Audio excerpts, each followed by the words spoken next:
Start. आप सभी को मेरा प्रणाम। आज हम अपने one of the senior most Shri Anand Roop Rai sir से बात करेंगे। आनंद रूप राय सर इस समय हमारे साथ जुड़े हैं ठाणे महाराष्ट्र से। आप छात्रावास में रहे और आपके पास छात्रावास की यादों का एक बहुत बड़ा मतलब कह लीजिए गठरी या पुलिंदा है। और सर से जब कभी मैं बात करता हूँ, सर बहुत सारी बातें छात्रावास के समय की बताते हैं, तो मुझे लगा कि इन बातों को सबके पास पहुंचना चाहिए और सबको ये जानने का अवसर मिलना चाहिए कि सर जब छात्रावास में रहते थे तो उस समय कैसी लाइफ थी और कौन कौन लोग, अभी हम लोग बहुत से लोगों को नहीं जानते, उनके समकालीन जो लोग थे वो वहां पर रहते थे और अभी हमसे मुलाकात नहीं हो पाई है। हो सकता है ना भी हो, उनमें से कुछ लोग हमारे बीच नहीं भी हो सकते हैं। तो सर से मैं पहले तो पूछना चाहूंगा कि सर आप अपने बारे में बताएं, कहाँ आपका जन्म स्थान था और आप छात्रावास तक कैसे पहुंचे। कहने का आप ठाणे महाराष्ट्र में इस समय हैं सर, लेकिन आप तो मेरे ख्याल से मध्य प्रदेश से रहे होंगे, तभी जबलपुर के आसपास के होंगे। तो जबलपुर विक्रम हॉस्टल में कैसे आए सर, वहां तक की कहानी में जानना चाहूंगा। मेरा जन्म परासिया में हुआ था, जो कि छिंदवाड़ा डिस्ट्रिक्ट में है। कोल माइंस, मेरे पिताजी 44 कोल माइंस में नौकरी करते थे। जी और वैसे हम लोग रहने वाले बांधवगढ़, जो कि अभी आज तो बहुत फेमस है। जी जी बांधवगढ़ में हमारी पैतृक जमीन है, वहां पर मेरे ग्रैंडफादर थे, वहाँ के जमींदार हुआ करते थे वो। वहां से पर जब रीवा रियासत के अंडर में रहता था, जी मार्तंड सिंह राजा बांधवगढ़ उनके कंट्रोल में था। जी फिर वहां से जब अकाल पड़े, उस समय उन्होंने, जब सेकंड वर्ल्ड वॉर का जब समय हुआ तो अकाल पड़े, तो जमीनों को मेंटेन करना मुश्किल हुआ। ग्रैंडफादर मेरे मूव करे परासिया में। परासिया में जाकर उन्होंने अपना कॉन्ट्रैक्टर का काम किया। फिर वहां पर मेरे पिताजी ने एजुकेशन की, पेंचुअली हायर सेकेंडरी स्कूल परासिया से। जी 44 कोल माइंस उस समय टोटली 44 कंपनी ब्रिटिश कंट्रोल थी। वहाँ के जो चीफ माइनिंग ऑफिसर्स और इंजीनियर्स थे वो सब यूरोपियन थे और अमेरिकन भी थे। जी और वहाँ पर का जो लाइफ स्टाइल था वो वहाँ पर मर्सिडीज और शेवरलेट और इम्पाला कार्स उस समय चला करती थी, जो कि जी हम लोगों को बहुत समय तक अब देखने मिल रही, उस समय वो नहीं थी। जी तो परासिया में मेरी स्कूलिंग हुई।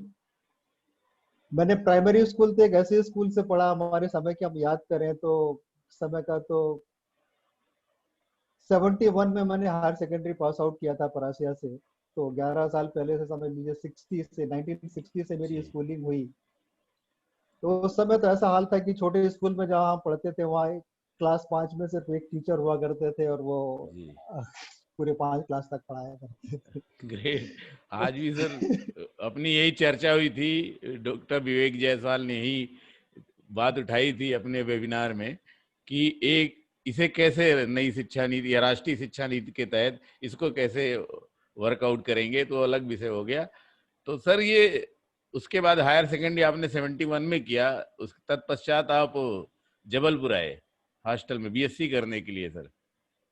हाँ, तो मेरी जो जो पॉइंट में यहाँ जो रेज आपको जो हाईलाइट करना चाह रहा था, हमारी शिक्षा नीति की जो बात हो रही है, हमारे जो आज बच्चों के कैरियर गाइडेंस की बात करते हैं, आप तो जी एपीजे कलाम का तो पीछे बैकग्राउंड जी लगाए रखे हुए हैं। जी उनका ये शुरू से ही वो कहते थे इग्नाइटेड माइंड्स। तो जी माइंड को इग्नाइट करने के लिए प्राइमरी या मिडिल स्कूल में ही बच्चों के दिमाग में वो आग लगानी है, जी वो बच्चों को दौड़ना है।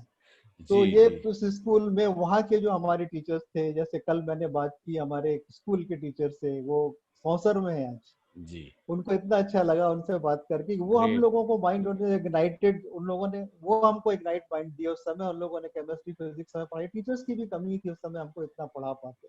जी तो मेरा वहां पर ऐसा कि I was used to be one of the toppers in the school. Great. And in high school, I was topper in the center also, not only in the school. जी अरे तो ग्रेट। तो आज हम सर बात कर रहे हैं high school topper से, जो अपने जमाने के टॉपर थे, और उसके बाद सर आप छात्रावास में आए, विक्रम छात्रावास में, और आपने बीएससी किया सर वहां पर। तो आपके समय सर बीएससी बीएससी में कौन कौन था आपके साथ छात्रावास में? बीएससी में जब हम पहले फर्स्ट ईयर में जिस दिन हम पहुंचे जी। और जाके पहले जाके सामान रखा, उस दिन ही जवा दौड़ लगा कि चलो फर्स्ट ईयर वालों को रैगिंग के लिए बुलाया। अच्छा। हम लोग पहुंचे रैगिंग के लिए, वहां जाके खड़े हुए, परिचय बता रहे हैं, तब तक शरद भाई आ गए, शरद जी। यादव। जी। वो बोलते हैं चलो चल के हमको एसपी का घेराव करना। अरे। सब लोगों ने साइकिल उठाई और सीधे एसपी के पास पहुंच गए। हम लोग सीधे साधे बच्चे कहाँ एसपी जी। से बात कर रहे हैं। वहां जी। से हमने विक्रम छात्रावास का वो रोल देखना शुरू किया। और 71 से हम हॉस्टल में रहे। उस समय डॉक्टर रामेश्वर रावत थे, जी। बच्चन नायक थे, जी। और राम नरेश त्रिपाठी जो वहां से एक जी। सांसद हुए थे हमारे समय में। हमें ये मौका मिला कि 1974 का पहला चुनाव, जो जेपी मूवमेंट के बारे में शायद आप लोगों को इस जानकारी ना हो, तो मैं उसको नए सिरे से जी। बताना चाहूँ कि जी बिल्कुल सर। जेपी मूवमेंट में I was one of the participant with in this JP movement.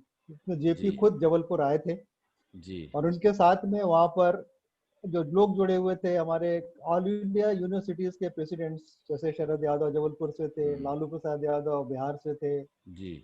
उस समय जॉर्ज फर्नांडिस थे, इवन बंधु दंडवते थे। उस समय हम लोगों का ये जो काम था, तो 74 का पहला चुनाव शरद भाई ने, पहला चुनाव जनता पार्टी में कंबाइंड सीट से पहली बार उन्होंने जीता था, जी। और 27 साल की कांग्रेस की सीट को उन्होंने वहां पर पराजित किया था ग्रेट। 1974 में। तो मेरा तो जब मैं मेरा जो 72-71 से जब मैं आया था, I was very good at sports, badminton and table tennis, जी। Also volleyball and football also. तो इसके लिए लेके मुझे सेकंड ईयर में ही मुझे एक स्पोर्ट्स सेक्रेटरी बना दिया गया, बहुत बढ़िया। जो कि, और जी। मुझे मिला था रूम नंबर 119, जो कि मुझे सेकंड ईयर में ही मिल गया। जो कॉर्नर रूम्स हमेशा वो सीनियर्स को ही मिलते जी। हैं। Great sir. तो उस समय का तो एक ये भी अचीवमेंट था, कार्नर का रूम लेना, क्योंकि वहां से लोग आते जाते नजर आते थे, बालकनी जी, में बैठना। तो सर वो दिन थोड़ा सा शेयर करें अपने सुनने वाले जूनियरों को। और हम लोगों के लिए ये था कि हम 4 कुर्सी लगा के पलंग की इतनी हाइट ऊंची कर देते थे कि सोए सोए बिस्तर से खिड़की से दिखता था तीनों तरफ से कि कौन आ रहा है और कौन जा रहा है। जी। उस गिरिराज चाचा हमारे सीनियर प्रीफेक्ट हुआ करते थे। अच्छा। ये रामेश्वर निखरा थे उस समय हमारे। आज का राम शोर चौरे को हम देख रहे हैं, वो हमारे जी। साथ में थे। जी। और राम नरेश त्रिपाठी भी हमसे जूनियर ही थे। जी। उस दिन मेरी आपसे बात हो रही थी कि एडीएन वाजपेयी साहब जो है, डॉक्टर एडी, उनके जो जी। बड़े भाई हैं, जी। वो यूडीएन हमारे वाजपेयी। यूडीएन वाजपेयी, जी। वो हमारे एकदम मॉरल गाइड थे, instant reference for chemistry, physics, जी। एनीथिंग। वो उस समय आके, अब जी। वहां जब पढ़ाई का जब माहौल बना, तो उनसे हमें पूरा गाइडेंस मिलता था। जी। यूडीएन वाजपेयी तो सर मेरे भी टीचर थे, उन्होंने मुझे पढ़ाया है एमएससी में। जी, और हाँ, उनकी मिसेज ने मुझे बीएससी में पढ़ाया है साइंस कॉलेज में। जी, आज भी मैडम हैं अंजलि वाजपेयी। और वाजपेयी सर तो, यूडीएन वाजपेयी सर तो नहीं रहे 1996 में सर, 16 फरवरी या 15 फरवरी की बात है, तो मुझे अच्छे से याद है। तो ये तो हमारे लिए दुर्भाग्य की बात है कि ऐसा इंटेलेक्चुअल बंदा, मतलब ऐसे पर्सनालिटी हमारे बीच नहीं रहे, और कम एज में ही भगवान के पास चले गए। और सर उसके बाद कभी कोई ऐसा इवेंट हुआ हो जो यादगार इवेंट हो, जिसमें आप, मतलब जैसे बच्चन नायक सर की बात की, तो सर तो अब हैं नहीं, उनके बारे में बड़े किस्से सुनते हैं, उनकी दिलेरी के, मतलब उनके जो डेडिकेशन के, कि मतलब उसमें उनमें जो ऊर्जा थी। अभी मेरी सर केएल तिवारी सर से बात हो रही थी। केएल तिवारी सर रायपुर में हैं, आप लोगों के समय समकालीन है। तो उन्होंने बच्चन नायक जी, सर के बारे में बताया कि मेरी बहन की शादी थी और 3 दिन के लिए मुझे जाना था, और बीच में एग्जाम था। अब वो एग्जाम यदि मैं छोड़ता तो मैं फेल हो जाता 1 साल। तो बच्चन नायक सर ने वो एग्जाम पोस्टपोन करा दिया, 3 दिन एग्जाम ही नहीं हुआ। मतलब उस समय इतनी मतलब दबंगई कह लिए, या इतना उनमें साहस होता था, या उनका इतना अच्छा नेटवर्क था, या उनकी लोग बात मानते थे, जो भी कहें, तो मतलब इतना सपोर्टिव थे। तो सर ऐसा कुछ इवेंट हो आपके पास, मतलब आपके जेहन में, जिसको आप शेयर करना चाहते हो? हम लोगों के लिए तो संघर्ष उस समय बहुत बड़ा था।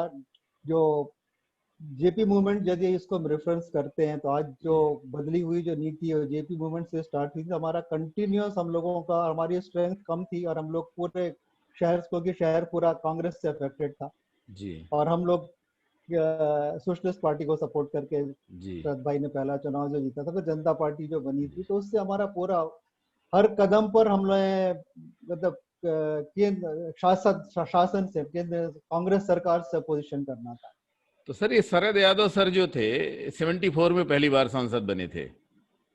जी, अच्छा, मतलब ये कह लीजिए इमरजेंसी के पहले, इमरजेंसी के पहले।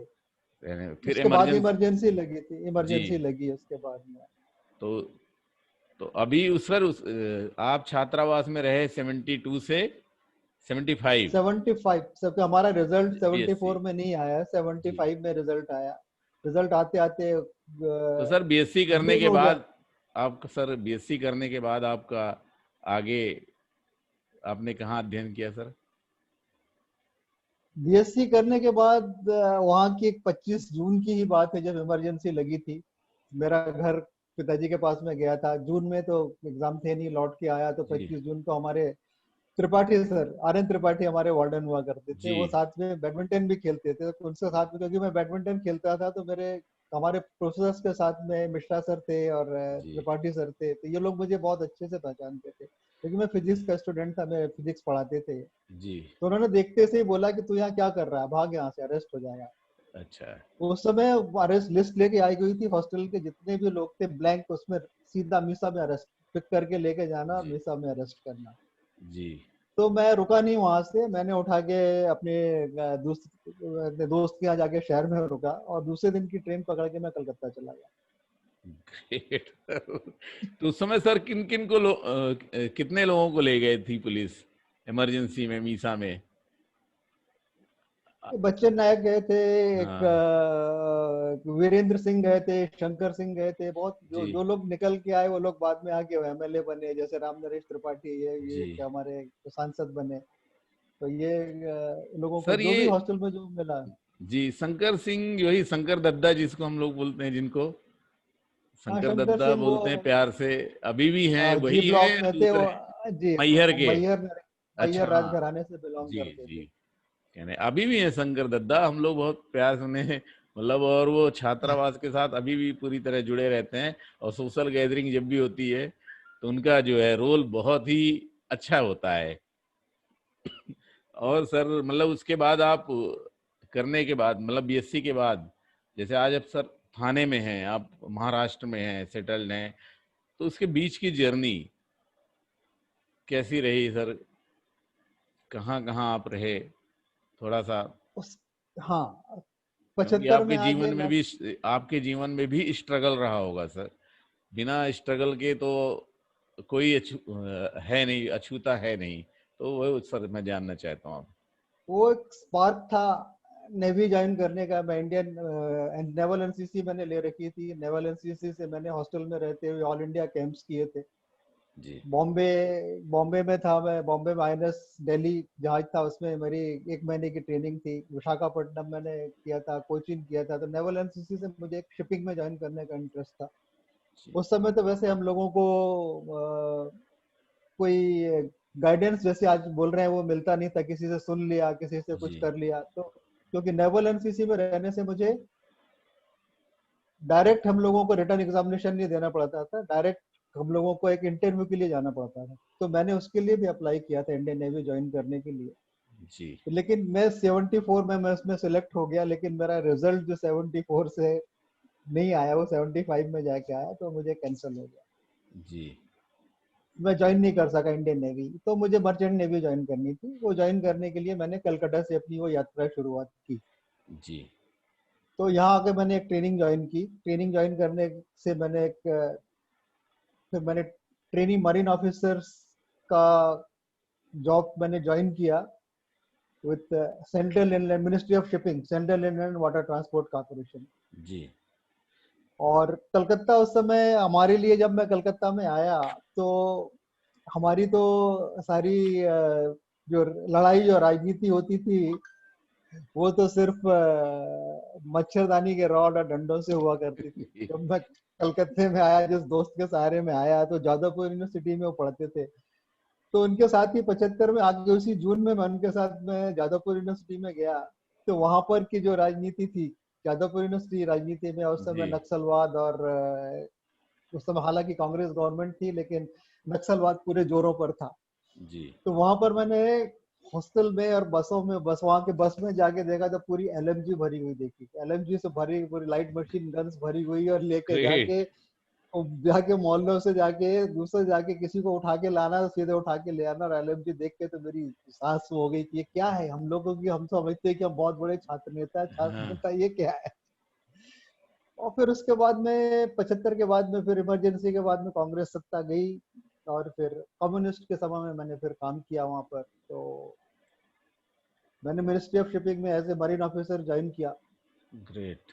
तो वहां पर उस समय मेरे पास में, हमारे पास में, हमारी कंपनी में करीब 5, आज हम जो बात करते हैं प्राइवेटाइजेशन और गवर्नमेंट के चलने की बात, 5,000 employee. Central inland water transport corporation वो भी एक ईस्ट इंडिया कंपनी का एक पार्ट था, जो कि जी 71 के बांग्लादेश वार के बाद में उसको सेंट्रल गवर्नमेंट ने टेक ओवर किया था। सारे शिप्स, स्मॉल शिप्स जो कि जी कलकत्ता को आसाम से कनेक्ट करते थे, गंगा, आजकल नेशनल वाटरवेज 1 और 2 जहाँ चल रहा है, जी तो वहां पर हमने काम किया। और उस समय शिप बिल्डिंग और यूरिया और डीएपी जिसको बोलते हैं फर्टिलाइजर, सारा इंपोर्ट हुआ करता था, रशिया जी से इंपोर्ट होता। उस समय रशिया तो था नहीं, सोवियत संघ था, जी वो इंपोर्ट होता था। और कम्युनिस्ट लोगों के साथ में उस समय हमने काम करना शुरू किया। पूरा मिलिटेंट यूनियंस थे जिसका हम आज कल्पना नहीं कर सकते, जो बंगाल का जो मिलिटेंट यूनियंस था। जी मैं 79 से, मैं फिर 86 में मेरा ट्रांसफर हल्दिया हुआ। जी हमारे जो इससे कनेक्टेड है ध्रुव मुखर्जी, आज वो जानते होंगे जी कलकत्ता के उसमें, जी तो मेरे वहां बैच पर का है जी। आपके बैच के, मेरा बैचमेट है। तो वहाँ, जी तो हमारे पास वहाँ करीब 150 शिप्स हुआ करते थे। उनके ऑपरेशन कंट्रोल करता था, मरीन ऑफिसर्स का जो कंट्रोल होता है वो मैं करता था। ग्रेट। हल्दिया में मेरा, फिर हल्दिया में ब्रांच मैनेजर पोस्टिंग हुई मेरी। हल्दिया से वहाँ पर, हल्दिया में एक इंडियन ऑयल की रिफाइनरी है, तो पहले वहाँ पर पाइपलाइन नहीं थी, हल्दिया से बज बज ऑयल ट्रांसपोर्टेशन होता था शिप्स में। उनको लेके हमारे एक मध्य प्रदेश के जबलपुर जैसे अपने जगहों से निकल के कलकत्ता के जो ट्रेड यूनियनिज्म बहुत स्ट्रांग है, सीपीएम का जो अभी आज जो हालत देख रहे हैं, अभी तो बदल गया, मतलब डायरेक्ट मिलिटेंट, मैंने डायरेक्ट अटैक। जी तो उस बीच में काम करके हमको बहुत सीखा। जबलपुर से हमको जो काम करने की जो हिम्मत मिली, हम हॉस्टल्स में रह के जो हमने सीखा कि इन जी लोगों को फेस करना है। शरद भाई हमको सिखाया करते थे कि राजनीति कहाँ से होती है। उन्होंने पहले हम लोगों को बैठा के हॉस्टल में बोलते थे जी कि राजनीति बोले वहां से अपने पहले कप चाय के कप से शुरू होती है। बोले चाय के कप में तुमको कितना दूध डलना है, या कितनी जी तुमको चीनी डली गई, या कितनी चीनी पत्ती डली गई है, उस हिसाब से तुम्हारी राजनीति शुरू होती है। और अपने मुंह को बंद रखना है और ज्यादातर अपने जी कान को खुले रख के सीखना है, तो करके सीखते बने। फिर मेरी पोस्टिंग वहां से फिर पटना हुई। पटना में 2 साल रहा। जी उसमें गंगा में पूरा बार्जेस का, शिप्स का मूवमेंट होता था, जो कि पहले ब्रिटिश कंपनीज किया करती थी। ग्रेट। फिर इससे क्या हुआ कि हमें हल्दिया में जैसे रहे थे, कोस्ट गार्ड के साथ में एक्टिविटी, वहाँ पर रिफाइनरी थी, वहाँ फर्टिलाइजर प्लांट था हिंदुस्तान फर्टिलाइजर का। ये एक सिक कंपनी बन गई। आज हम उसकी बात करें तो वहाँ पर सिर्फ प्लांट का operating cost 1.5 crore a day था। जी और वो एक ऐसी यूनिट जो ले ली गई थी जो कि ऑब्सोलीट केमिकल प्लांट था, जो कि फर्टिलाइजर, हिंदुस्तान फर्टिलाइजर ने हल्दिया प्लांट के बंद होते तक एक ग्रेन ऑफ फर्टिलाइजर प्रोड्यूस नहीं किया, लेकिन 25 साल तक वो लॉस करता रहा। जी तो वहां से फिर हम पटना में रहा। मैं पटना से मेरी ट्रांसपोस्टिंग गुवाहाटी हुई। गुवाहाटी यहाँ से कलकत्ता से वाटरवेज का डिस्टेंस करीब 1500 किलोमीटर है। जी तो उस समय वाटरवेज डिवीजन को भी कंट्रोल करने के लिए सेंट्रल मिनिस्ट्री ऑफ शिपिंग से कंट्रोल होता था। 1985 में जेवियर अराकल आए, जो जी सोनिया गांधी से कनेक्टेड है। जी उनको उनको आईडब्ल्यूआई इनलैंड वाटरवेज अथॉरिटी, जैसे नेशनल एयरपोर्ट अथॉरिटी है वैसे इनलैंड वाटरवेज अथॉरिटी का चेयरमैन उनको बनाया गया, और जी नेशनल वाटरवेज 1 और 2 का काम स्टार्ट हुआ। तो मैं वहाँ गुवाहाटी में भी, वहाँ पर बहुत मिलिटेंसी थी। वहाँ का जो जेपी मूवमेंट में वहाँ के जो मुख्यमंत्री थे प्रफुल्ल महंता, जी वहाँ के जो पावर प्लांट्स थे और रिफाइनरी थी, तो वहाँ नुमालीगढ़ में एक रिफाइनरी आई। उसमें बार्ज से, मतलब 500 टन का एक एक पीस, एक रिएक्टर जो रिफाइनरी के लिए लगता है, 500 टन वो ब्रिजेस पर जाना बहुत जी संभव ही नहीं है। तो बार्ज से लोड होके कलकत्ता से बड़े शिप से आके इटली से इंपोर्ट होते थे, और आके कलकत्ता से लोड होके बार्ज में होके वो नुमालीगढ़ रिफाइनरी के लिए जाते थे। तो जी पूरी रिफाइनरी को, जो कोई राजीव गांधी अकार्ड की रिफाइनरी थी, और उस समय तक जब रिफाइनरी कमीशन होने आई तो उस समय अटल बिहारी वाजपेयी जी प्रधानमंत्री बन गए थे।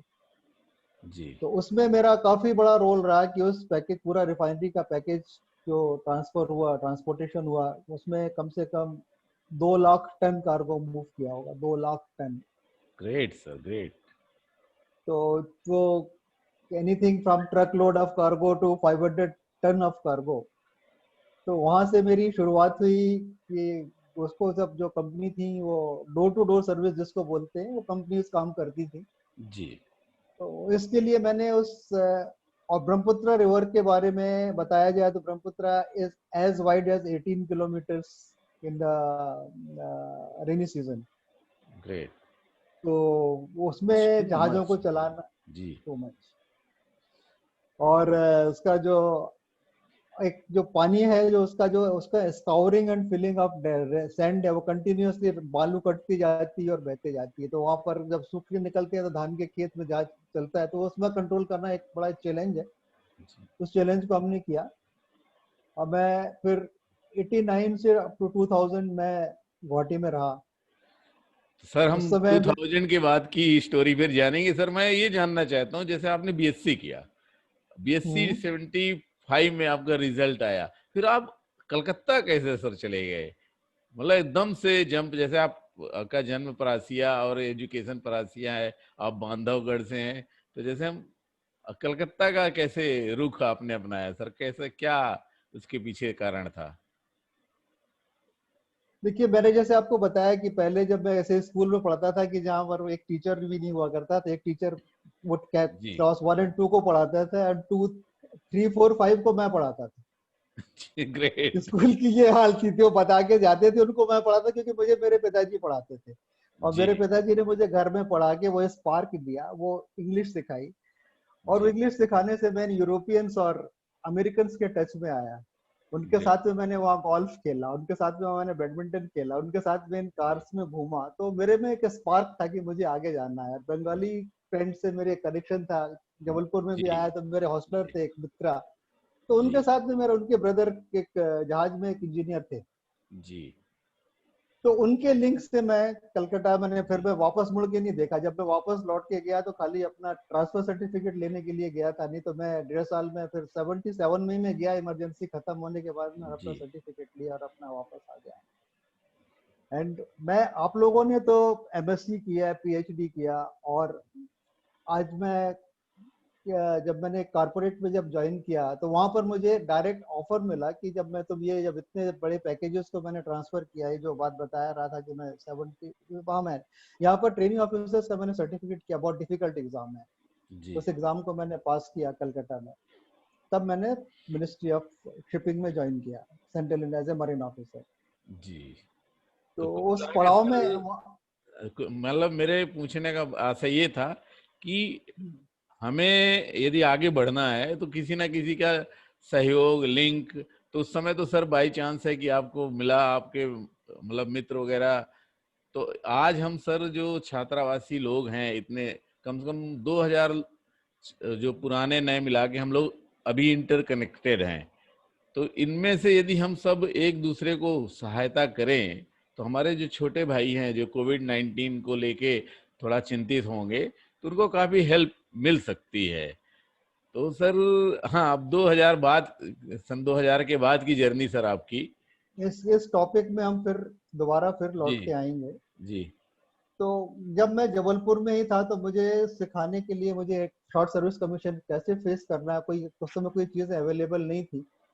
तो हमको किसी ने रेफरेंस दिया कि हम जाके एक मेजर के घर में, मेजर जयरामन, मुझे भी अभी भी याद है, सदर में जी रहते थे वो। जी उनके घर में गया, उन्होंने मुझे 10 बजे रात को मुझे सिखा रहे थे कि तुम्हें कैसे कैसे एग्जामिनेशन को फेस करना है। आजकल तो सब चीजें ऑनलाइन अवेलेबल हैं। जी तो वो एक स्पार्क, वो स्पार्क जो हमारे जो टीचर्स जो उसको देते हैं, जो आज हम नई एजुकेशन प्रणाली की हम जो बात कर रहे हैं, और जिस जी चीजों को आज वाजपेयी सर ने और जो हमें मैडम ने जो बताया कि हमें इन चीजों को बताया जा रहा है कि उन बच्चों को इस स्पार्क उस समय मिलना है, उस समय से उनके दिल में ये बात आनी है कि हमें क्या करना है। वहां से हमारी यात्रा शुरू होती है, और उसके लिए हमारे पेरेंट्स की जवाबदारी बहुत होती है कि वो किसी को, बच्चों को, यदि टीचर ने पढ़ाया कि नहीं पढ़ाया, या टीचर की हम गलती देखें या ना देखें, अपने बच्चों को पेरेंट्स को गाइड करना है, क्या कि पेरेंट्स के पास में ही बच्चे सबसे ज्यादा रहते हैं। जी और फिर अपना उस टॉपिक पर हम पहले हम फैक्चुअल बात कर लें, जी फिर हम इससे बात करें कि जी जब श्योर। हमको इस पर भी हमें जब काम करना है, तो जब नुमालीगढ़ रिफाइनरी में 500 टन का पैकेज जब ले जाने की बात आई, तो एक 30 किलोमीटर का एक स्ट्रेच था, उसमें ब्रिटिशर्स ने 200 साल चाय वहां से चलाई है, जहाज चलाए, लेकिन उन्होंने उसमें जहाज नहीं चलाया था। वो मौका मुझे मिला, मैंने ग्रेट। अपना कोशिश करके कि उसको मैंने for the first time in the history of navigation Dhanashree river में एक जहाज को लेके गया, उस 400 टन के पैकेज को लेके वहां डिस्चार्ज किया। उस डिस्चार्ज के बाद में मुझे एक रेड कारपेट रिसेप्शन एक चेयरमैन से मिला था कि उन्होंने मुझे एक कार दी और एक ऑफिसर दिया कि तुम इस ऑफिसर को लुक आफ्टर करो। मेरी उस समय बहुत कम एज रही होगी, 26-27 साल की एज रही होगी। जी तो वो एक स्पार्क है, कुछ कुछ कर गुजरने की, जो हम हॉस्टल में हम उन चीजों को जो करते थे, कि चीजों को, आज शरद भाई को केस देखिए, शरद भाई को जब हम याद करते हैं, शरद भाई ने जबलपुर से इलेक्शन हारे, उसके बाद दोबारा उनको जबलपुर से सीट नहीं जीत पाए। वो जाके बांदा से उन्होंने इलेक्शन लड़ा, यूपी से वो सांसद बने। बिहार से यूपी से सर, सांसद बिहार। नहीं, आप बिहार। सुनिए मेरी बात, जी शरद भाई मेरे बड़े भाई हैं, दोस्त जी। हैं। बांदा से वो पहले सांसद बने, बांदा से फिर वो हारे, फिर वो बिहार पहुंचे। अच्छा सर, ये बांदा से तो मुझे याद है कि और कहीं होगा सर, कोई दूसरा शहर होगा। एनीवे, क्योंकि बांदा हाँ, वो जिला से मैं हूँ, यूपी, यूपी में बांदा जिले से ही हूँ मैं। तो वो सर वहां से कभी नहीं लड़े चुनाव, जहां तक यूपी मुझे से याद है। इलेक्शन, यूपी से क्योंकि उन्होंने एक इलेक्शन लड़ा था, हाँ, वो हारे। जी फिर वो यादव का एक एडवांटेज लेके वो फिर वो जी लालू यादव के पास पहुंचे जी हैं। जी जी यूपी में टच में पहुंचे थे वो। जी। जहाँ तक हो सकता है मेरी गलती हो, लेकिन मैं उस वहाँ समय तो कलकत्ता आस में पास था, जी वहाँ मैं था नहीं मैं। लेकिन मैं यूपी की राजनीति में मानिकपुर और बांदा, आप उस एरिया से हैं लेकिन जी नहीं पहुंचे हैं, तो हाँ, आपकी बात सही हो सकती है। जी फिर यहाँ से इन्होंने फिर अपना फील्ड बनाया, फिर अपना सांसद बने, तो हमें तो लगातार प्रयत्न करने हैं। तो लगातार कुछ प्रयत्न करने के बाद में वहां से मुझे फिर 2000 के बाद में मुझे 2000 तो बहुत दूर हो गया, 97 में ही मुझे ऑफर मिल गया, मैंने कॉर्पोरेट शिपिंग ज्वाइन कर ली। कॉर्पोरेट शिपिंग ज्वाइन करने से ही मेरा जो पूरा स्टेटस बदल गया। जब मैंने ये सब जी पैकेजेस किए तो लोग बोलते हैं कि सिस्टम वॉच कर रहा है, तो मेरा एक स्टेटस बदल गया। उस समय मेरा स्टार्ट था, मैं मोटरसाइकिल और जीप में घूमता था, फिर मैं एयर कंडीशन कार और एयर एसी ऑफिस में आ गया। जी ग्रेट। 97 से फिर मेरा ना air condition car, air condition office आज तक खत्म नहीं हुआ, वो चल रहा बहुत बढ़िया सर, बहुत बढ़िया सर। है। तो सर ये तो थाने तक जाने की जर्नी अभी हमें नहीं समझ में आई सर, थाने तक कैसे पहुंचे आप? कलकत्ता 97, कहाँ, ईस्ट? और ये तो साउथ में है, साउथ वेस्ट या आप वेस्ट साउथ? बहुत अच्छे सवाल पूछते हैं कि मैं अपने सिद्धांतों का प्रिय था। आज हमारी बहुत चर्चाएं हो रही थी, आज जो बातें हुई कि आज जो ब्यूरोक्रेसी की हम बात करते हैं ना, आज किसी ने मैसेज भी लिखा है कि हम ब्यूरोक्रेसी करने में हम सिर्फ एक आईपीएस और आईएएस कलेक्टर को ही देखते हैं या उसको देखते हैं। आज ब्यूरोक्रेसी का ये हाल है कि गवर्नमेंट चेयर में जो भी बैठता है, जब मिल जाने के बाद में तो उसकी अकाउंटेबिलिटी वो नहीं कर पाता, चाहे वो एक एलडीसी क्लर्क लेवल से हो या किसी भी लेवल से हो, जी वो चीज नहीं हो पाती है। मुझे काम करने के लिए मेरे में एक जुनून था। मेरे पिताजी भी आर्य समाजी रहे हैं और फॉलोअर रहे हैं, तो मैंने करप्शन को घुसने नहीं दिया। मेरा 10 साल रहने से मेरा एक कोई भी प्रमोशन नहीं हुआ, मैं जूनियर मैनेजर ही रह गया। जी और जिस मेरे पास में जब जहाजों को मैं कंट्रोल करता था तो उससे करने के लिए सारे इक्विपमेंट्स गियर्स मुझे लेके आते थे। आज मैं इस चीज को हाईलाइट करना चाहूंगा कि लोग बोलते हैं कि ये सिस्टम यदि करप्ट है तो तुमको करप्ट बनना पड़ेगा। मैं नहीं बना, ग्रेट सर। मैंने उसको सहा। और मुझे जब 97 में मुझे एक ऑफर मिला एक कॉर्पोरेट वर्ल्ड से, तो मैंने कॉर्पोरेट ज्वाइन किया। और जी ज्वाइन करने के बाद में मैं 2 साल कलकत्ते में रहा। मैंने रुमालीगढ़ रिफाइनरी और वहीं पर एक और पावर प्लांट है जो कि आधार, जो कि अरुणाचल में है, वो उस समय बात हो रही थी जी प्रहलाद भाई से, तो इस एरिया को मैंने, और उस रिफाइनरी को जो आ रही थी वो उस समय अल्फा का, यदि आपने नाम सुना हो, आतंकवाद जैसे, आप पहले जब कश्मीर से ज्यादा आतंकवाद आसाम का था, जी उस आतंकवाद के बीच में हमने काम किया, मैंने काम किया। और कई जगह रूट सर्वे, जैसे हमको किसी को पैकेज को मूव करना है तो मेरी पत्नी और बच्चों को लेके मैं वहां पर मूव करता था कि कोई नहीं है मेरे पास में काम करने के लिए, तो मैं उससे काम करके देता। मेरे पास स्टाफ नहीं था तो काम करना, आसाम बंद होता था वहां, तो उस समय तक AK-47 आ गई थी, LMG की बात तो खत्म जी हो गई थी। आतंकवाद AK-47 जो चल रहा था, कश्मीर का जी आतंकवाद तो अभी बाद में आया है। जी और जब गुवाहाटी में थे तो वहाँ सर सीधे काट के सीधे सामने जाके विंडो स्क्रीन से गोलियां मारी जाती थी। उन हालातों में हमने काम किया। और बच्चों को आज आसाम, उस समय जो हालत था, आज जो हम बातें कर रहे हैं, जो बंगाल की जो हालत आज खराब होती चली जा रही है, उस समय फ्राइडे को स्कूल्स बंद हो जाते थे और संडे को काम करते थे। मतलब इतना इफेक्ट हो गया था गवर्नमेंट के आने के बाद में भी। आज जो लोगों ने काम करके, आज मोहन भागवत जी और जो इन लोगों ने जो काम करके जो वहां पर आज हमारी सरकार बनाई है, तो फिर हम लौट जी के आज वापस आए, हमारा डेवलपमेंट हो रहा है। जी बहुत तकलीफ हुई आसाम बोर्ड में। वहां पर मेरी वाइफ, जैसे हम आज बात कर रहे थे, आसाम बोर्ड में हमारे बच्चों ने पढ़ा। जी आसाम बोर्ड में मेरी वाइफ ने 10 साल वहाँ जॉब किया। उसके बाद में जब मैं रिजाइन किया वहाँ, तो फिर she is also a MSc B.Ed and MS। तो उन्होंने ग्रेट गुवाहाटी यूनिवर्सिटी से उन्होंने B.Ed किया। तो ग्रेट वो एजुकेशन पैटर्न में रहा, बच्चों को तकलीफें हुई। और फिर वहां से हम लोगों ने 2000 में जब मैंने कॉर्पोरेट ज्वाइन कर लिया तो शिफ्टेड टू कलकत्ता। जी और as a manager, I will like to put it on record. I relieved the same chairman who has disturbed my career for 10 years. Great. तो And I पे got कर his chair. जी जी And then my journey started. I Calcutta में रह के मैंने 15,000 megawatt के पावर प्लांट्स किए। और वहां पर हमारे लिए जो हम आज जो बातें कर रहे हैं, जो मैं आज बात तो चैलेंज की जो बातें कर रहे हैं, कि जिसको हम सुपारी लेने की बात करते हैं, कि जब हम दैट टाइम मेरे पास में 2000 आदमी काम करते थे। 2000 डायरेक्टली मुझे रिपोर्ट करते थे जब मैं गवर्नमेंट जॉब में था, लेकिन मैं उनको कुछ कर नहीं पाता था। उनको मैं इतनी यूनियन इतनी स्ट्रांग थी, कुछ नहीं कर पाता उनको मैनेज करके अपने को सर्वाइव करना, लेकिन मैं उनसे काम करवाता था। ग्रेट यहाँ जब आया तो मेरे पास में 50 आदमी थे, उनसे मैं काम करता था। लेकिन हमारे जो कॉन्ट्रैक्ट फाइनेंशियल होते हैं, यदि आप इन चीजों को समझे, तो डायरेक्ट कॉन्ट्रैक्ट साइन होते हैं और उसको हम काम को करके देना है। उसमें कौन ब्यूरोक्रेट रोक रहा है या कौन पुलिस रोक रहा है या कौन गुंडा रोक रहा है, नथिंग डूइंग। यदि मैं एज ए मैनेजर, मुझे यदि उसको सॉल्व करना तो मैं उसको सॉल्व करके दूंगा, तभी मेरी रिफाइनरी कंप्लीट होगी। और वो रिफाइनरी कंप्लीट हुई, नुमालीगढ़ रिफाइनरी। और उस रिफाइनरी को मुझे एज ए गेस्ट बुलाया गया वहां। और गेस्ट में अटल जी ने उसको नेशन को हैंड ओवर किया था। And I was part of that. मैंने अटल जी को 50 गज की उससे सुना उस समय, जिन्होंने देश को तो समर्पण जी किया। फिर मैं कलकत्ता आया तो कलकत्ते में मुझे NTPC, West Bengal electric power, सब बरौनी रिफाइनरी, इनके सारे काम मुझे करने थे। और उस समय हमें काम कस्टम से करने होते हैं, पोर्ट से करने होते हैं, रोड के एक्साइज डिपार्टमेंट से करने होते हैं, ब्रिजेस के परमिशन से करने होते हैं। वो सब काम हमको करने होते हैं। देयर इज नो किंतु परंतु। जी वो जब डिलीवर करते हैं तभी हम सर्वाइव करते हैं। तो I kept on rising and I rose to the post of vice president. Great sir, in great. Calcutta, in Calcutta. और उसके बाद में फिर ऐसी कुछ बातें हुई, then I again resign my job at the age of 59। There was some differences, corporate world में चेंज, जनरेशन चेंज होती है, जैसे जी धीरू भाई अंबानी के बाद में मुकेश भाई आए, जी। अनिल भाई आए, तो डिफरेंसेस चेंज होते हैं। I resign my job and came to Mumbai, Thane. तो एंड जब से सर थाने में आप, हाँ जी, थाने में कंटिन्यू है, प्लीज। और हाँ थाने में आया मैं। थाने में बहुत छोटी कंपनी में आके मैंने जॉब किया।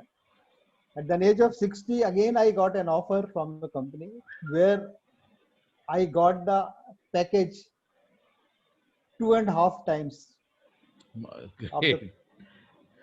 and where I could hire my team and manager or general manager at any level. I can hire and I could hire and fire. So मैंने 3 साल फिर उसमें काम किया। I worked up to the age of 64 with the company there। उसमें हमको आज नुमालिक, इसमें आपने सुना हो कि रिलायंस ऑफ रिफाइनरी का भी हमको काम करने का मौका मिला, पावर प्लांट्स का हमने काम किया। तो ये सब है। सर एक मेरा सवाल मन में आ रहा है, सर आपने किया हम्म, है बीएससी मात्र, और भाभी जी के बारे में आपने बताया कि उन्होंने एमएससी किया है, बीएड है एंड एमएड है। तो MS सर ये मिस मैच, मतलब आजकल जनरली, उस समय भी, आपके समय भी देखा जा रहा होगा कि जब शादियां होती होंगी तो लड़का ज्यादा पढ़ा लिखा रहे, लड़की कम, मतलब ये ऐसे कैसे शादी नहीं, के मेरे बाद पास किया में उन्होंने? जी देखिए आज जहाज का जो कैप्टन होता है ना, ही इज जी only intermediate. He is only intermediate. जी। नहीं, एक मैं तो सर इंजीनियर भी घर के जहाज की होता बात कर रहा हूँ। है, नहीं मैं जी बात, मेरा आपको जी क्लैरिफिकेशन में दे रहा हूँ। जी। उसके बाद में मेरा जो प्रोफेशनल एग्जाम है, that is my ship captain, that I have passed and which is carrying much more weight. Great. और उस समय जो शिप कैप्टन के लिए जो एलिजिबिलिटी रहती है, that age is, you can not join at the age of, you can not join, PhD can not join there as a ship जी captain. He will join as a scientist. जी। तो हमारा ये जो ठीक बात। क्वालिफिकेशन रहता है, I was a ship captain, I am a ship captain, that is my great. Qualification. But there after once I am in this position, the again I will put this, even the MBAs and IT graduates have been reporting to me. तो sir आपकी Once you marriage कब हुई sir, फिर किस year में हुई? marriage आप 80, इतना 80, 80, आप तो कंटिन्यूअसली मूव कर रहे थे one place to another place, कहने का तो 85, 1985, November 80, 1985 में। 1980, 85 की बात तो है। उस समय सर आप वो मतलब नॉर्थ ईस्ट में थे? नहीं, कल 85 I was in Calcutta, Calcutta में था, कोलकाता में। तो कलकत्ता में, सर, और कलकत्ता हल्दिया में। जैसा कि मुझे मालूम, बट सर आपके दो बच्चे हैं, एक बेटा एक बेटी, और बेटी यूएस में है, या बेटा यूएस में है? दोनों यूएस में है ना सर? सॉरी, ये दोनों। ये अब आप लोगों के लिए थोड़ा इंटरेस्टिंग होगा। जी जी जी This part will be much more academically interesting for you. This was my जी success, and with this, I have myself and my wife. We have taken the responsibility of say guiding our children. जी। Great sir जी Right from the, इसको पुंसवन संस्कार बोलते हैं, जिसको जब बच्चा पेट में आता है तब से उस बच्चों को उसके ग्रोथ के लिए गाइड करना। हमने उनको उनका खान पीन, उनको पढ़ाना, हमको क्या व्यवहार करना, उनको कैसे रखना है, उनको क्या किया, एक चीज कुछ बोलने की तो है नहीं। मेरी बेटी जब मैं से बस को पढ़ाता था, तो पढ़ाने के बाद में जब वो चेक करता था, उसको एग्जाम के लिए जाना है, तो मुझे पढ़ाना आंसर बताना चालू करती, तो मैं सुनते सुनते सो जाता था। वो सारे सब्जेक्ट सही क्लियर क्लियर बोलते चली जाती थी। She was topper, she was again a topper in schools. Then हमने उसको फिर डाल के सीबीएसई में पढ़ाया, और हम लोगों ने उसको कंटिन्यूअसली गाइड किया। और असम में हमको ये चीजें मिली कि हमको विवेकानंद केंद्र और आरएसएस और योगा और मेडिटेशन, हमको इसको बहुत सपोर्ट मिला। हमने इन लोगों को इसी लाइन में ट्रेंड किया, इन लोगों को भी जी सिखाया, संस्कार वर्ग में इन लोगों को चीजों सिखाया जो मैंने बताया, क्या जो बता रहे थे, क्या प्रचारक जो है उन लोगों के साथ भी उनको बहुत बड़ी शिक्षा का गाइडेंस मिला। तो जी शिक्षा और विद्या का जो डिफरेंस है वो हमको मिला। बेटी ने मेरी क्लास 12 कलकत्ता से ही की, सीबीएसई बोर्ड से की है, सेंट्रल स्कूल से। और उसने अपने सिलेक्ट किया कि उसने, आप सुनिएगा, physics, chemistry, zoology, botany, computers. Great. Class 12 में उसने पांचों चीजें लेके पढ़ी। मुझे लग रहा था ये लड़की पागल है, क्यों कर रही है, इसको पता नहीं आ रहा। उसने पढ़ा, स्टिल शी वाज 90% ग्रेट उस क्लास समय 12 से में जी। उस समय। And she joined then saint Xavier's Calcutta for BSc honours. बहुत बढ़िया। वहां ज्वाइन किए तो लोगों ने बोला कि यहाँ तो कलकत्ता यूनिवर्सिटी में तो फर्स्ट क्लास किसी को मिलता नहीं है, सबको सेकंड क्लास मिलता है। मैंने कहा बेटी तेरे को मिलेगा, तू कर। First year she pass at the age of she pass at 65% first class. And BSc final she did top of the university. उनको प्रणब मुखर्जी से उसको अवार्ड मिला था। बहुत बढ़िया sir. Then now the point is here, now she was selected for by TIFR, Tata institute of fundamental research, जिसकी आज हम लोग बात कर रहे थे। साइंटिस्ट बनाने की बात जो वाजपेयी जी कर रहे हैं, तो पीएमओ ने उस समय बनाया कि आजकल साइंटिस्ट नहीं मिल रहे हैं, साइंटिस्टों को लिया जाए। तो क्या किया जाए, तो बीएससी के बाद में उनको इंटीग्रेटेड पीएचडी के लिए सिलेक्ट किया गया। जी टीआईएफआर से उसको सिलेक्शन मिला, और वहां पर जाके उसने, जब उसका सिलेक्शन हुआ तो दो ऑनलाइन, उसमें उस समय तक ऑनलाइन चालू हो गया था, उसने सबमिट किया था। तो लाखों बच्चों में उस समय 2000 बच्चे सिलेक्ट हुए। 2000 बच्चे वहां पहुंचे, तो वहां पर जब इंटरव्यूज हुए तो एनसी मतलब she has joined in the aerodynamics of insect flight. One of the shares, her thesis on that I can share with you. You are on जी। the same line. I can share you with that. वहां उसका selection हुआ, तो वहां पर उसको chemistry physics पूछा गया, मैथ्स पूछा गया, जो कि उसने क्योंकि क्लास 12 में पढ़ा था, उसको कोई प्रॉब्लम नहीं हुआ। उन लोगों ने सब्जेक्ट पे पूछा ही नहीं जिसपे कि उसको सिलेक्शन लेना था। जी माइक्रोबायोलॉजी में उसको पूछा ही नहीं, उससे पूछा फिजिक्स और मैथ्स के बारे में। नेवरदलेस वहां पर हम, वहां जो उनके जो साइंटिस्ट हैं doctor Sane, he is American citizen, उनसे जब बात की तो उन्होंने बताया कि इतने सारे हम लोग जो खोल रहे हैं, इसके लिए हमको फैकल्टी चाहिए, इसके लिए हम इन बच्चों को ले रहे हैं। She again top, she was best student in the first year. उनका जो कैंपस है, she was at the scholarship 25,000 rupees per month with accommodation. और उनका जो कैंपस है, राउंड द क्लॉक कॉफी मिलती है, और कैंपस है जो फुल टाइम, वहाँ पर स्विमिंग पूल और सारी फैसिलिटीज है। जी उसने पर वहां से एनसीबीएस से उसने पीएचडी की। This lab, that lab in Bangalore, Indian Institute of Science, TIFR Bangalore and TIFR Mumbai and Sweden, जी। इनके बीच में शटलिंग करके उसने अपनी पीएचडी कंप्लीट की। बहुत बढ़िया। पीएचडी कंप्लीट करने के बाद में उसने शादी की बच्चे से, वो यूएस में है। तो जब यूएस में गई तो इस पीएचडी से उसको जॉब नहीं मिला। Then she has done her MPH, masters in physical health from Columbia university, वाह। that she has done in last year, and now she is working with WHO, W Health Organization. Great sir. और sir बेटा, बेटे के Beta बारे has में done ji. same he has followed her up to class 12, same school में पढ़ा। He was doing, but he was not that good, but he continuously picked up. बेटी को जॉब मिला at the age of 31 after PhD and MPH last year. जी बेटे ने mechanical engineering की बेंगलोर से, and then he had interest in cycle races, so he has participated, assembled the car in cycle races, he has participated with Baha. Then he joined, उसको भी US जाना था, he proceeded to Detroit जी। Automotives, Michigan university, वहां से automotives में उसने MS की।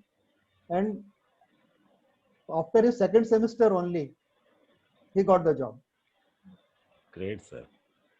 and now he is working with Fiat Chrysler, who is he is a design engineer for Jeep Compass. जी तो जीप का भी ऑटोमेटिक डिजाइन है। Now his seniority is 5 years, so he is there. Great sir. तो sir मैं अपने जो सुनने वाले जो देखेंगे इस वीडियो को, उनको बता दूं, अपने छात्रावासी छोटे भाइयों को, कि आप ये देख सकते हैं कि श्री आनंद रूप राय सर ऐसी जगह से आते हैं जहां स्कूल में टीचर नहीं था। सर ने 5वीं तक जहां पढ़ा, और एक टीचर 5वीं तक पढ़ाता था, सर ने पढ़ के सेकेंड थर्ड को पढ़ाया।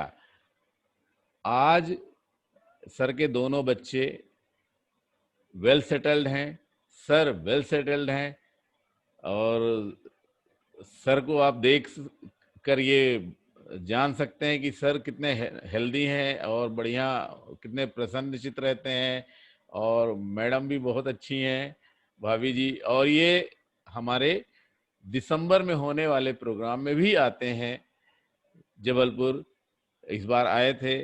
तो सर वैसे देखा जाए तो मैं, हम लोगों का जो मिलन हुआ, इन सब के लिए अपने आदरणीय प्रहलाद सर को धन्यवाद देना चाहूंगा।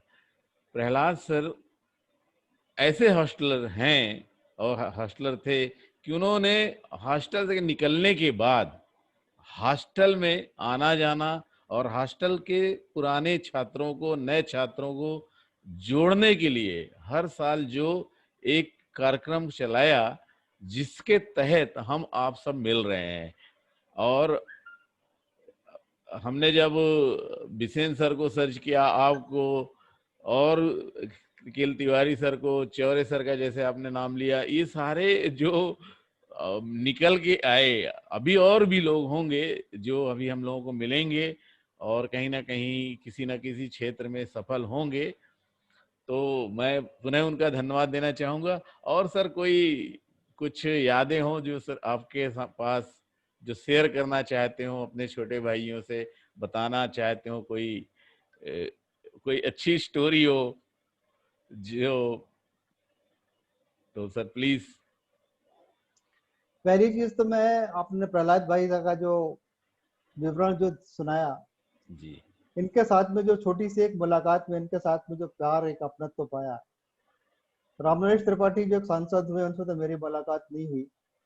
जी शरद भाई से तो हमारी मुलाकात हुई, हमारे साथ के थे। उनके लिए हमने अपना बहुत कुछ समर्पण किया। लेकिन आज हमें ये रिकॉर्ड करने की बात नहीं है, लेकिन प्रहलाद भाई से हमें जो अपनापन मिल रहा है, जो बांधने की बातें कर रहे हैं आज, उनकी जब मैं खुद देखता हूँ, उन्होंने नर्मदा का वो किया, उनका उनका जो कमिटमेंट है, आज जो कमिटमेंट उनसे आज जो बहुत आगे, आज हम छोटी सी जगह से निकल के यदि हम इस चीज पर पहुंचते हैं कि हमने बहुत कुछ लगा, तब को लगता कुछ नहीं।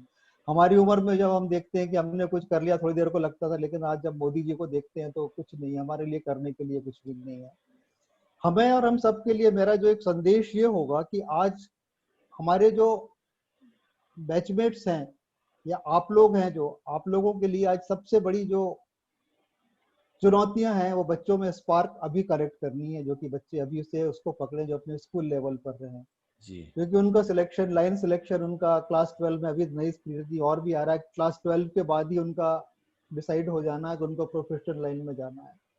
अभी जो हो रहा है कि जो साइंटिस्ट और एमएससी और पीएचडी के लाइन में जो आगे जाना चाहें, उनको जो उनका यदि एम यदि साइंटिस्ट बनने का है तो ही वो आगे बढ़े, नहीं तो उसमें बेटर ये है कि अपना सारा जोर यहाँ पर लगा के उसमें आगे बढ़े। और अपने जो mental, physical and spiritual energy, इसकी बहुत जरूरत है। एक छोटी सी चीज है कि आपको यदि किसी जगह में जाना है, एक छोटा सा एक एग्जांपल, एक छोटी सी एक स्टोरी बताना चाहूंगा जी कि मुझे एक बच्चे को कहीं जाना है, या मुझे यदि कहीं जाना है और मुझे वहां जाके एक लेटर सबमिट करना है, और उस लेटर के बाद में मुझे एक अपॉइंटमेंट मिल जाएगा। मैं जाता हूँ, रास्ते में मुझे एक 20 मीटर की एक नहर मिलती है, और जी उस नहर में वहां कोई बोट नहीं है, उस नहर को मुझे क्रॉस करके जाना है। तो मुझे क्रॉस करने के लिए पानी में उतरना पड़ेगा, मुझे एक तैरना आना चाहिए, मुझे मेरी इतनी फिजिकल फिटनेस होना चाहिए कि मैं उसको पार कर सकूंगा। तीसरा, मेरे में एक विल पावर होना चाहिए कि मैं उसको पार कर लूंगा, नहीं तो 10 मीटर में गया और उसके बाद में डूब कर खत्म हो जाऊंगा। जी तो हम कोई भी काम, एक छोटा सा एग्जांपल है, एक स्विमिंग, विल पावर, वैसे किसी भी काम को करने के लिए जब हम कोई भी अपने स्किल में, जिस किसी में भी आज जो बच्चे जो काम कर रहे हैं, अभी हम लोग जो ज्यादातर जो मेरी आपके हमारा जो फ्रेंड है अभी यहाँ आपका सैमुअल, उससे हमारी बात होती है कि हम लोग जी दो लोग जो आए हुए हैं, हम लोग आज कॉर्पोरेट लेवल में हम बात करते हैं। आज यदि मेरी बात जो मैं बोलूंगा वो सैमुअल को बहुत अच्छे से समझ में आएगी, और सैमुअल जो जी बोलता है वो बात मुझे बहुत अच्छे से समझ में आती है। जी कि हमें जो काम करना है सो काम हमें करना है। मैं हमने तो कांग्रेस गवर्नमेंट ने भी काम किया, बीजेपी गवर्नमेंट ने भी काम किया, सीपीएम गवर्नमेंट ने भी काम किया, और बिहार में रहे तो वहाँ लालू जी की गवर्नमेंट ने भी काम किया, जी या यूपी में काम किया तो मायावती जी की गवर्नमेंट ने भी काम किया, और मुलायम सिंह, यात्रा बहुत लंबी है। जी लेकिन जी हमें जो काम करना है तो हमें करना है, उस करना काम करने के हमें रास्ते निकालने हैं, उसका हमें बहाने नहीं ढूंढने हैं। वो ग्रेट सर। बहाने ढूंढ के, वो बहाने ढूंढने से हम आगे नहीं बढ़ पाते, और रास्ता खुद दिखाने वाला, जैसे आज एक छोटी सी बात एक और है, शायद में एक समय में इस चीज को प्रेजेंट करना चाह रहा था कि ये जी स्वामिनी विमलानंदा है जो कि दर्शन में बात करती हैं। उन्होंने आज इस चीज को बताया है कि ये कोरोना जो आया है ये एक महाभारत के जैसे प्लान होके आया। महाभारत एक दिन में नहीं किया गया था, महाभारत को सृष्टि ने या नियति ने बहुत पहले से प्लान कर लिया था। कोरोना को भी वैसे ही प्लान जो है नियति ने वैसे ही प्लान किया है। और कोरोना को जीतने के लिए हमको अर्जुन की सेना में भर्ती होना पड़ेगा। यदि हम दुर्योधन की सेना में रहे तो चाहे हम भीष्म रहे या द्रोणाचार्य रहे या हम कर्ण रहे, हम नहीं बच जी सकेंगे। जी और अर्जुन कौन है? अर्जुन के साथ में कृष्ण है। कृष्ण कौन है? जिनके साथ में उनका बैलेंस शीट पॉजिटिव है, उनके साथ में प्रकृति है, उनके साथ में न्याय है। हम यदि अन्याय में जाएंगे तो हम नहीं बच पाएंगे। हमें यदि न्याय में चलना है तो हमें अपना बचाव करना है, हमें अपना सही रास्ते पर चलना है, शॉर्टकट का उपाय नहीं है ये। सत्य के साथ रहना है, सत्य के साथ जीना है, सत्य को अपनाना है। ये हिम्मत नहीं हारना है। यदि सत्य है। जिसको दुर्योधन को मारना है तो उसको प्लान करके मारना है, द्रोणाचार्य को मारना है तो प्लान करके मारना है। जी वो सत्य के साथ में उस मेहनत से करना है। बहुत सुंदर सर, आपके साथ बात करके बहुत अच्छा लगा सर। जैसे अब ये सारी बातें हो गई, अब मैं सर फिर से शुरू करता हूँ। अब आज की डेट में आप कैसे सोचते हैं उस उन हॉस्टल के उन दिनों को, जैसे आप गए फर्स्ट ईयर में, रैगिंग हुई और आपको ले जाया गया कि एसपी का घेराव करना है, मतलब ये चीजें आप कैसे देखते हैं? मतलब इसको निगेटिव देखते हैं, पॉजिटिव देखते हैं? मैं ये जानना चाहता हूँ। यदि अब आज आपको मौका मिले तो आप कैसे इसे बदलना चाहेंगे या इसको और अच्छा बनाना चाहेंगे? कैसे सर इसको, इन चीजों को छात्रावासी जीवन में बदलाव यदि आपको मौका मिले तो क्या करना चाहेंगे? अब मेरे जैसा जो स्टूडेंट रहा, जो कि मैंने आपको पहले ही बताया कि मैं टॉपर रहा, उसके साथ जी में मैंने जाके वहाँ काम किया, मेरा एकेडमिक परफॉर्मेंस डाउन हुआ क्योंकि वहाँ पढ़ने का माहौल ही नहीं रहता था। ऐसा नहीं कहूंगा कि मैं जो टॉपर बने 70% 75% जी लाने, वैसे मार्क्स लाने के लिए बहुत कम रह जाता, लेकिन हमने उससे किया, उस समय काम करने की क्षमता बढ़ी, उस समय जाके एक हमें हौसला आया। आज हम जो करते हैं, हमें आज मौका मिला, हमने रिलायंस की रिफाइनरी जब की, हमको धीरू भाई के साथ भी काम करने को मिला, तो हमें कुछ डर नहीं है काम करने के लिए। आज हम चीजों से जब करते हैं, हमारा एक हौसला बढ़ा। वहाँ हमें तो 2 दिन मैच नहीं चलती थी, 4 दिन हमारे पास खाने को नहीं रहता था। साइकिलें थी, जी साइकिलों से मुश्किल से हम कहीं पर जा पाते थे। घर से पैसे खत्म हो जाते थे, लोगों के पास में रहते। सब लोगों ने शायद इस चीज को परेशान किया, फेस किया हुआ, और उस समय जी शायद आप लोगों से 10 साल पहले समस्याएं और भी थी। तो लेकिन उस समय इनडिसिप्लिन तो था, लेकिन ये भी था कि करप्शन उस समय भी था, समझ में नहीं आता था। उसके साथ में जी करप्शन के लिए बगावत की उन्होंने और कांग्रेस को हराया और बदल के आज यदि वो परिवर्तन जेपी मूवमेंट यदि नहीं होता तो आज ये जेपी मूवमेंट से निकलने का तो ये एक अस्तित्व है कि आज भारतीय जनता पार्टी एक उसी का तो एक अंग है, जनसंघ उसका ही एक अंग है। सर, जैसे आपकी जर्नी इतनी लंबी थी, आपने डिफरेंट जगह पे डिफरेंट काइंड ऑफ वर्क किया, सब ऑलमोस्ट, तो सर ऐसा कोई एक या दो इवेंट जब आप बहुत डिप्रेशन में आए हों कि यार मैं ये टास्क करना चाहता हूँ लेकिन मेरे सपोर्टिव जो मेरे कलीग हैं वो साथ नहीं दे रहे हैं, तो आपको बड़ा डिप्रेशन आया हो, ऐसा कोई मोमेंट, और फिर कैसे आप ओवरकम किए? और तो ये थोड़ा सा बताएंगे? मुझे मुझे डिप्रेशन एक बार ही आया था कि 1982 में मेरे पिताजी एक्सपायर हो गए, और जी उनके एक्सपायर होने का मुझे टेलीग्राम मिला। उस समय तक तो लेटर और टेलीफोन भी नहीं होते थे, तो देर से आते थे। तो उस समय मेरा जॉब कंफर्म नहीं हुआ था, ट्रेनिंग ऑफिसर था मैं, जॉब कंफर्म नहीं जी हुआ था। तो उस समय 2 दिन के लिए मुझे थोड़ा सा डिप्रेशन मिला। तो उसके बाद में मैंने ज्वाइन किया, उसके बाद में डिप्रेशन मुझे कभी नहीं हुआ। जैसे मैंने बताया कि उन पिताजी की नीति पर चलता था तो मैं सही रास्ते पर चलता था, डिप्रेशन हुआ नहीं। और जब शिप कैप्टन मैंने ज्वाइन किया, तो शिप कैप्टन का रोल ही ये रहता है कि उसे अपने हाथ से कोई काम करना नहीं होता है, जी लेकिन जब जहां कोई फेल हो जाए उस काम को जाके कर देना होता है। तो मेरी टीम यदि काम नहीं करेगी तो मुझे काम करके देना पड़ेगा। लेकिन इसमें एक आपने जो बात की, एक चर्चा की, जब मैंने कॉर्पोरेट वर्ल्ड में भी जाके जब ज्वाइन किया, तो जब मैंने जब मैंने बताया कि 2.5 टाइम्स मैंने जब पैकेज में मुझे लिया गया, लोग हिस्ट्री मुझे फॉलो कर रही थी, टीम मुझे देख रही थी कि आदमी परफॉर्म कर सकता है, कि इसने इतने जब जी 20,000 मेगावाट के पावर प्लांट और 4 रिफाइनरी जो अपने हाथों से कर सकता है इन डिफरेंट स्टेट्स में, तो वो यहाँ भी कर लेगा। मुंबई मेरे लिए 1 साल का था, मुंबई को नहीं जानता था, मुंबई और गुजरात, मतलब गुजरात और महाराष्ट्र ही मेरे कंट्रोल में था, मैंने किया उसको। और एक चीज में ये रही कि जब मैं बंगाल में आया तो मैं नॉन बंगाली था, आप चीज को बहुत समझ रहे होंगे। असम में गया तो नॉन असमी था, बिहार में गया तो नॉन बिहारी था, यहाँ आया तो मैं नॉन महाराष्ट्र। तो मुझे हमेशा करंट के अगेंस्ट में फाइट करना था। ग्रेट। तो और जब मुझे यहाँ मैंने जब ज्वाइन किया तो पूरी टीम बेकार थी। बोले इसको तुम, you can mister, you can shape them tomorrow, you can hire your people over. लेकिन उनको निकाल करके मुझे काम करना, उनसे निकालना, लोगों को ट्यून करना, गाइड करना।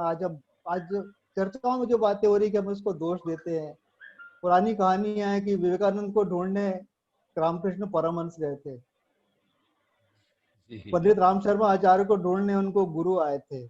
जी तो गुरु का कर्तव्य है कि अपने शिष्य का बेड़ा पार करे।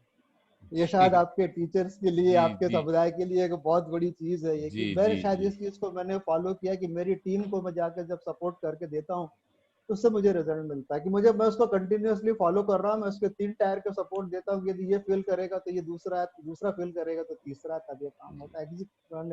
Meticulous planning. ग्रेट और सर। भगवान की दया से मैं आज भी काम कर रहा हूँ, और वही काम जी कर रहा हूँ जो मुझे डोर टू डोर सर्विसेज है, ग्लोबल सर्विसेज कर रहा हूँ। जी सर, मैं आपसे और एक चीज पूछना चाहता हूं, ऐसी कौन सी चीज है जो आपको इरिटेट करती है? ऐसा क्या होता है कि यदि कुछ कोई मतलब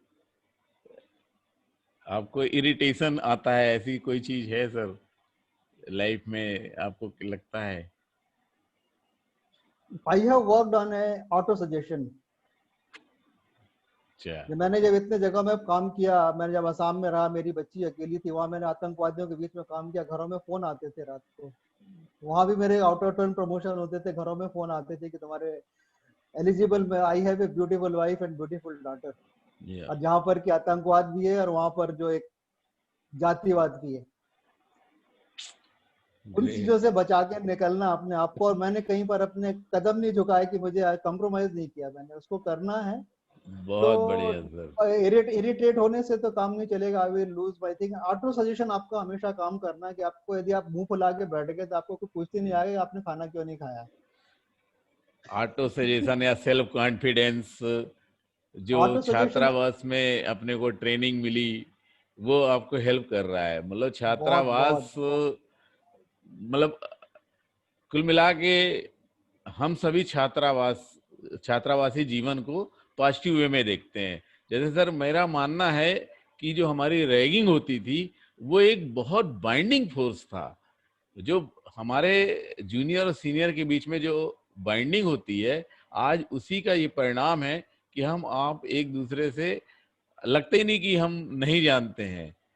किसी भी, आज हम सीनियर से बात करते हैं या हमसे कोई जूनियर बात करता है और वो सिर्फ इतना कह देता है कि मैं हॉस्टल का हूँ, बस उसके बाद तो सारी कहानी ही पलट जाती है कहने का। हमारे समय में तो यहाँ तक था कि बॉबी पिक्चर चल रही थी उस समय, पहली पिक्चर आई थी बॉबी।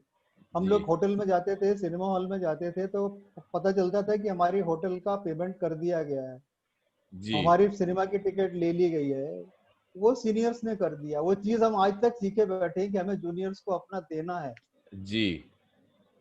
वो एक चीज ये हमने सीखी, वहां से हमको ओपनिंग मिली। हमारे गुरु इतने अच्छे रहे कि हमने एक हौसला देखा हमने कि हम जाके, एक डीपी मिश्रा उसमें चीफ मिनिस्टर हुआ करते थे, उनको जाके, एजुकेशन मिनिस्टर को जाके पकड़ना हमारे लिए कोई बड़ी चीज नहीं थी। जी इतना बड़ा हौसला था हमारे साथ, मतलब हमें किसी चीज को अकेले ही नहीं समझा। एनसीसी में रहे, उससे जाके इतना बड़ा एक्सपोजर मिला, स्पोर्ट्स से इतना बड़ा एक्सपोजर मिला, उस चीज ने हमको इतना सपोर्ट किया कि आज भी मैं स्पोर्ट्स खेलता हूँ, आज भी मैं बैडमिंटन खेलता हूँ।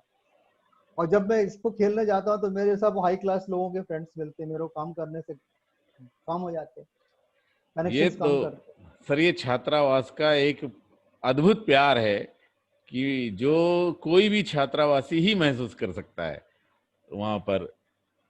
आप छात्रावास की बात कर रहे हैं, जैक्सन होटल वहाँ था, आपको उसका जी नाम शायद बदल गया है। वहाँ पर एसआर चड्डा बैडमिंटन एसोसिएशन के एशियन प्रेसिडेंट थे। जी वो हमको शटल कॉक हमको 25% में प्राइस में देते थे। प्रकाश पादुकोण आने से वहां से स्पेशल हमारी मीटिंग करवा देते थे। ये छात्रावास में रहने का हम लोगों का इतना था कि हमारे लिए जैक्सन होटल में भी कभी ज्यादा था, हम लोगों को डिस्काउंटेड खाना मिलता था। कि छात्रावास से हमें बहुत कुछ मिला, हम उसको भूल नहीं सकते। आज जो कुछ है हम यदि वो फर्स्ट ईयर नहीं होता तो सेकंड ईयर नहीं होता, सेकंड ईयर नहीं होता तो फाइनल नहीं होता। सर मैं आपको बताऊं, आज हम लोगों की 50+ में हैं, लेकिन आज भी जब जाते हैं जबलपुर या बीच में दमोह पड़ता है, सीनियर मिल जाते हैं, तो वहां जाने के बाद ऐसा लगता है कि हमारे गार्जियन मिल गए और उसके बाद हम बच्चे हैं। मतलब ये फीलिंग आती है।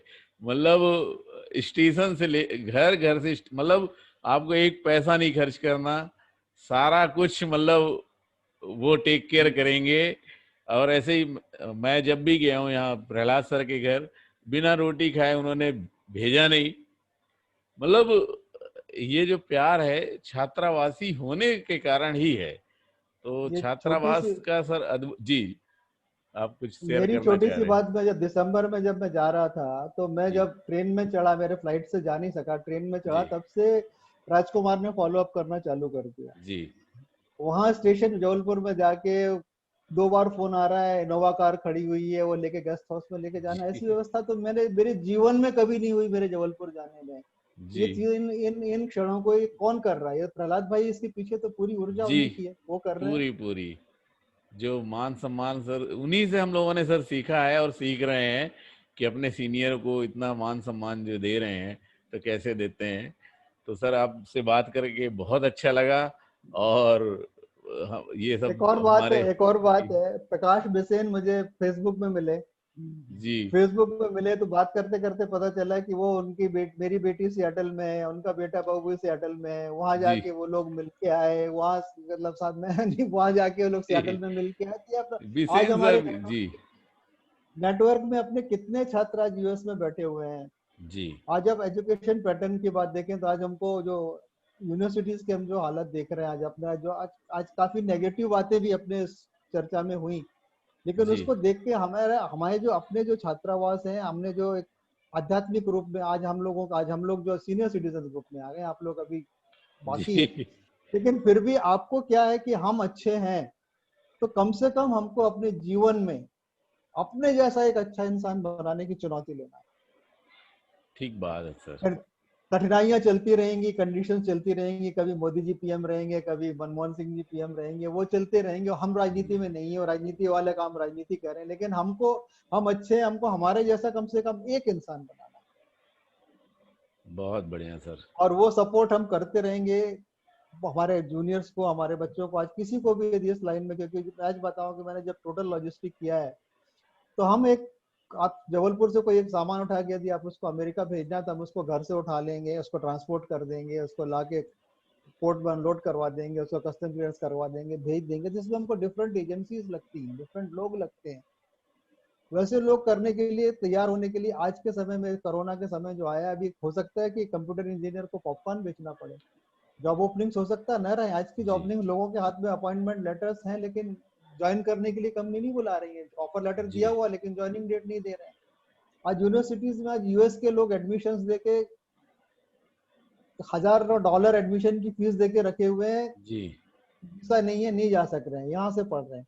वो डिप्रेशन है। अब वो पढ़ भी लेंगे तो उनको जॉब मिलेगा कि नहीं मिलेगा वो पता नहीं है। लेकिन आज की हालात में एक चीज और है, जो आपकी जो बात चल रही थी, मैंने इन चीजों को मौका नहीं मिला, जैसे मशरूम, मशरूम के बारे की बातें हुई, उस टॉपिक के बारे में मुझे बात करनी थी। मैंने गुवाहाटी में रह के हम लोगों ने मशरूम बनाना सीखा। मशरूम देख के, mushroom is the first any cultivation जो 30 दिन में रेडी हो जाती है।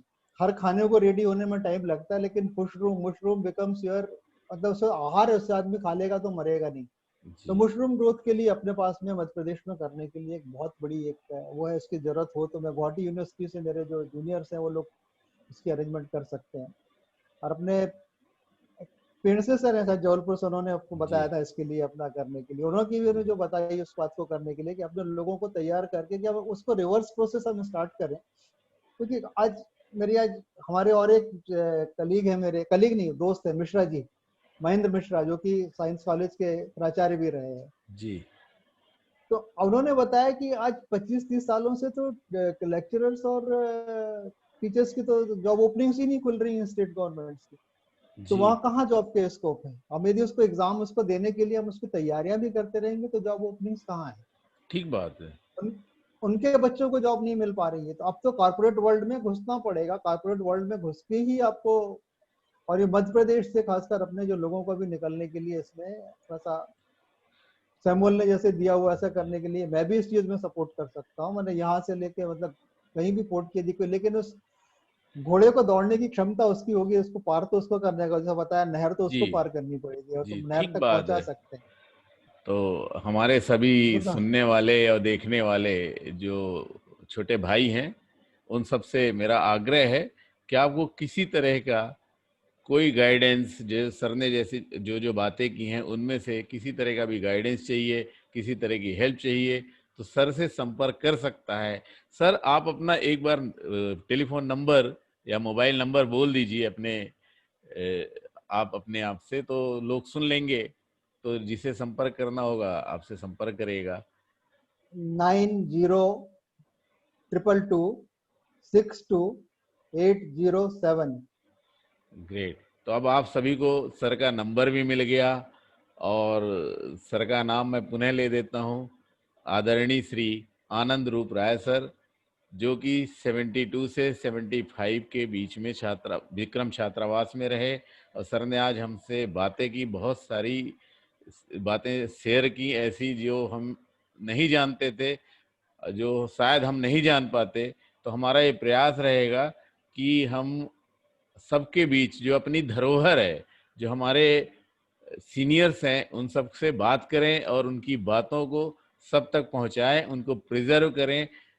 आने वाले समय में ये है, हमारे जो सीनियर हैं हमारे लिए एक कैंडल बीरर होंगे, कैंडल लाइट बीरर कहलाएंगे।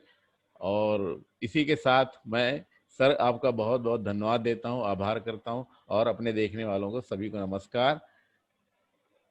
वंदे मातरम, जय हिंद, जय भारत।